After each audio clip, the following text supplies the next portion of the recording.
नमस्कार मित्रांनो, सर्वांना जय महाराष्ट्र।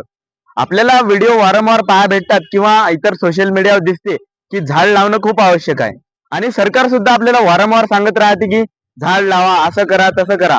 परंतु एक गोष्ट तुम्ही लक्षात घ्या की आपल्याला झाड लावणं का वारंवार अशा सूचना येत आहे आणि त्यानंतर हे मानवाच्याच गलत्या असून हे आपल्याला स्वतः भोगावं लागत आहे आणि त्यानंतर आपल्यालाच वॉर्निंग म्हणून येत आहे तुम्ही झाड लावा, तुम्ही अशी मोहीम राबवा। शाळेमध्ये सुद्धा आता वेगवेगळ्या सरकारनं मोहीम राबवलेली आहे, वृक्षारोपण करा आणि त्यानंतर प्रत्येक शिक्षकाला, प्रत्येक कर्मचाऱ्याला असे इतर म्हणजे असं वेगवेगळ्या पद्धतीनं सांगण्यात येत आहे की आपल्या हॅपी बर्थडे किंवा असे म्हणजे त्याच्या वेळेस लग्नाच्या वेळेस असं एक झाड गिफ्ट करा।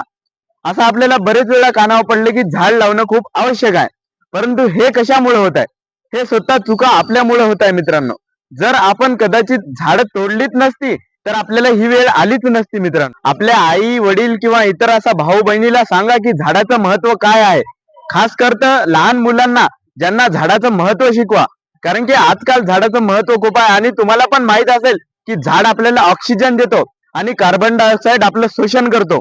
त्यानंतर म्हणजे आपणच स्वतः विचार केला पाहिजे की झाड का गरजेचं आहे। आपण स्वतः जर माहित असलं तर आपण इतरांना सांगू शकतो की झाडाचं महत्व काय आहे आणि झाड लावणं आता खूप गरजेचं पडलेलं आहे।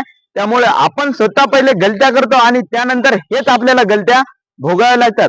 हे आपल्या आता गलती तुम्ही स्वतःहून करू नका। सर्वांना लक्षात द्या की झाड तोडणं हे आपल्याला खूप म्हणजे खूप हानिकारक ठरू शकतं। आम्ही एक झाड मित्रांनो आपल्याला किती 10 ते 15 वर्षासाठी लाईफ देते आणि त्यानंतर पिंपळाचं झाड जर लावलं तर 150 किंवा 250 वर्षापर्यंत जास्तीत जास्त म्हणजे त्याची कालावधी राहते।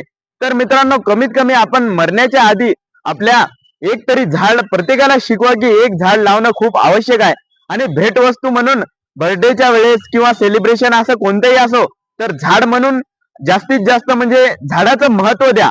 आणि आपण जर आज जर झाडाला महत्व दिलं तर कदाचित आपल्याला पण कामी येते आणि आपल्याला नवीन पिढीला सुद्धा आपल्याला तेच झाड ऑक्सिजन पुरवठा करत राहतो।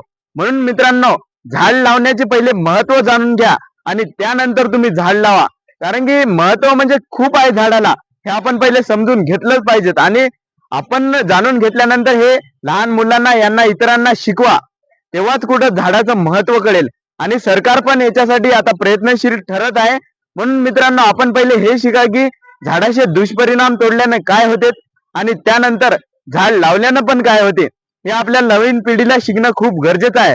तर मित्रांनो व्हिडिओ आवडल्यास चॅनलला सबस्क्राईब करा। भेटूया नवीन व्हिडिओ मध्ये। धन्यवाद मित्रांनो। आणि मी पण एक झाड लावणार आहे आणि त्यानंतर हे व्हिडिओ जास्तीत जास्त शेअर करा।